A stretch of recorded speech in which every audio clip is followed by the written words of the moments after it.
Bora se inscrever no canal, é só o meu pedido para você, para a gente bater essa meta de 1 milhão, faltam menos de 20 mil. Muito obrigado para todo mundo que está se inscrevendo e bora falar do Corinthians, que tem jogo nesta terça-feira contra o Argentinos Júnior, jogo importante pela Sul-Americana, o time lidera, né, o seu grupo, mas com 4 pontos vem na sequência o próprio Argentinos Júnior com 3, tem o jogo depois na Neoquímica Arena, né, esse jogo fora pontuar eu acho que é o bacana, lembrando que só o primeiro garante vaga para as oitavas de final direto, né, na competição, é uma boa possibilidade de título, mas eu sei que a Sul-Americana não é o assunto nesse momento, embora tenha um jogo amanhã, a gente está falando de um time que está sofrendo muito no Campeonato Brasileiro e mesmo que seja apenas a terceira rodada, já preocupa.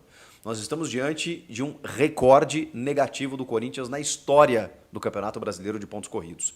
Nunca na história, desde 2003, o Corinthians ficou até a terceira rodada sem marcar um golzinho sequer. E é o que está acontecendo.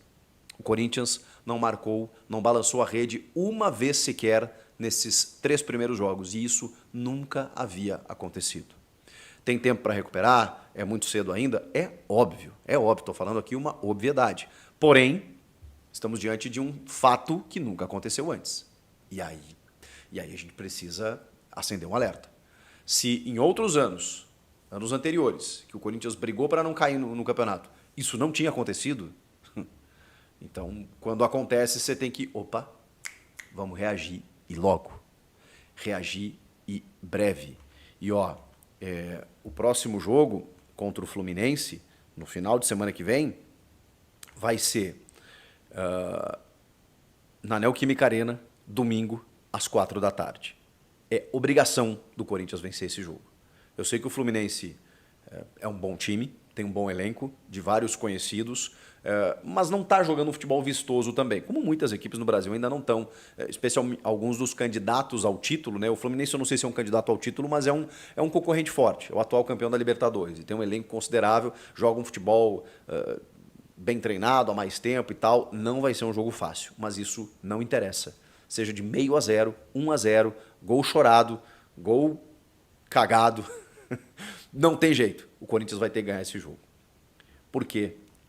Ao final da terceira rodada, além de não ter marcado o gol, o que é meio, né, consequência uma coisa da outra, o Corinthians termina a terceira rodada na 18ª colocação, na antepenúltima colocação. O Corinthians tem apenas 1 ponto ganho e só está à frente de Atlético Goianiense e Cuiabá, que não pontuaram ainda no campeonato. Com 1 ponto também o Vitória da Bahia. São as 2 equipes que têm 1 pontinho ganhos, né? Cada uma no campeonato. O Corinthians tomou 3 gols, não fez nenhum, tem 2 derrotas e um empate, e com isso saldo de -3. É uma campanha risível a do Corinthians até agora. Repito, tem tempo de recuperar, claro que sim, foram 3 jogos aí meio que acidentados, de atuações ruins, com problemas, mas assim, não tem jeito, tem que resolver. Bom, diante de tudo isso, o Corinthians ainda pausa no Campeonato Brasileiro, vai em busca de um resultado bom na Copa Sul-Americana e pode ter Diego Palacios, vejam só, porque as informações são de que ele treinou normalmente e está à disposição. Será que finalmente, depois lá de janeiro, estamos em abril, final de abril, será que vamos ver o Diego Palacios em campo, seja nesse jogo contra o Argentinos Júnior ou alguns minutos contra o Fluminense no fim de semana? Bom, não falta mais nada, né? O cara já se recuperou de uma cirurgia que ele fez no menisco lá e ainda da lesão muscular que teve. Era para ter parado 40 dias, parou mais do que isso. Já está treinando, está à disposição, então vamos aguardar para ver quando que o Diego Palacios retorna. Mas deve ser muito em breve. Se não for amanhã, vai ser no final de semana. E se não for nem amanhã nem no fim de semana, aí tem uma coisa muito errada e aí a gente vai ter que ouvir alguma explicação de alguém. Porque não é possível que o cara chegue, jogue um jogo, alguns minutos, se lesione e nunca mais retorne. Então, a expectativa é de que ele possa sim retornar e aí o Corinthians pode começar a resolver um problema da lateral esquerda, embora até acho que o Hugo, numa nova função ali, atuando mais como um construtor por dentro e tudo mais, tenha dado um pouquinho mais de resposta, mas ainda muito pouco perto do que o Corinthians precisa. Acho que o Diego Palacios pode ser muito mais efetivo no setor. E aí, para fechar, Tem uma informação de bastidor da Marília Ruiz, minha colega de Band, no apito final do Craque Neto, domingo à noite, ela afirmou que essa semana deve acontecer a mudança mesmo, né, do diretor estatutário de futebol do Rubão. O Rubão deve deixar a pasta e o mais curioso nisso tudo não é nem isso, é a reposição, que segundo ela não vai acontecer por enquanto. Por quê? Porque, embora tenha alguns candidatos, esses candidatos eles são de vários grupos políticos, né? Especialmente da oposição, e especialmente ligados ao Romeu Tuma Júnior, que é o presidente do Conselho. A questão é, essa vaga do diretor estatutário, que também não era ocupada na gestão do Ilho, é uma vaga de um potencial substituto ou sucessor do Augusto Melo numa candidatura para a próxima eleição. Não tem reeleição no Corinthians. Então, em 2026, o Augusto deixa a pasta para um sucessor, que ele indicar, que a oposição indicar. Então, tem isso. Colocando ali um cara do futebol, um nome que se fortaleça nos próximos 2 anos, esse cara ganha força política para ser o novo presidente. E quem vai escolher esse novo presidente? O atual grupo político do Augusto ou a oposição? Que hoje é especialmente a chapa Renovação e Transparência, que era a situação do clube por muitos anos e hoje virou oposição. E que, claro, quer voltar ao poder. E que, claro, quer botar um cara lá para, primeiro, participar do governo e, segundo, para ser o cara da linha sucessória e eles continuarem no poder nos próximos anos. Então, gente, que loucura. Política é um negócio maluco.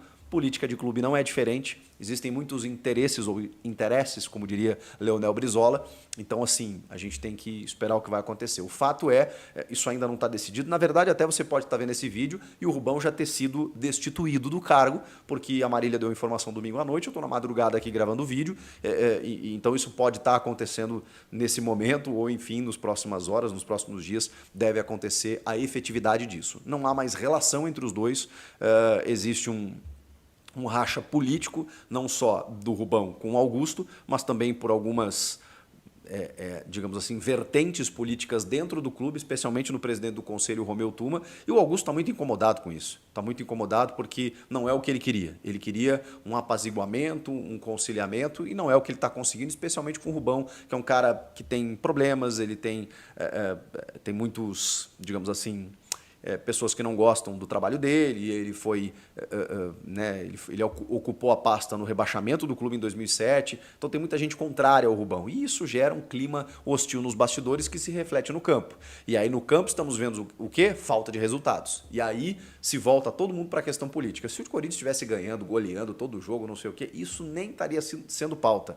Como o Corinthians está com problemas financeiros, problemas de dívidas, problemas dentro de campo, de escolhas aqui e ali e tal, aí começa a receita do bolo começa a fermentar, né? E aí tudo começa a ser assunto, especialmente uma questão importante, como é do principal cabo eleitoral do Augusto Melo, o seu braço direito quando ele começa a gestão, e que depois foi se distanciando por algumas barberagens em relação a contratações, em algumas declarações, e aí o Augusto se cola hoje muito mais no Fabinho Soldado, que é um executivo remunerado da pasta, que chegou e resolveu alguns problemas. Regularizou o Garro rapidinho, começou a contratar jogadores, contratou o Antônio Oliveira, deu uma acalmada no ambiente, resolveu alguns processos que estavam pendentes, que o Rubão não conseguiu.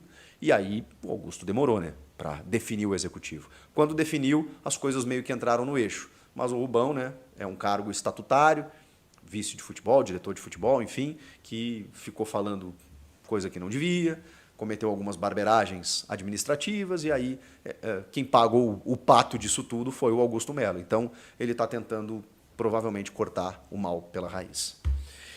E aí, o que vocês acharam disso tudo? O fato é que o Corinthians precisa ganhar o próximo jogo para dar uma acalmada no ambiente. Concordam? Comenta aqui, inscreva-se no canal, eu volto na próxima. Tchau!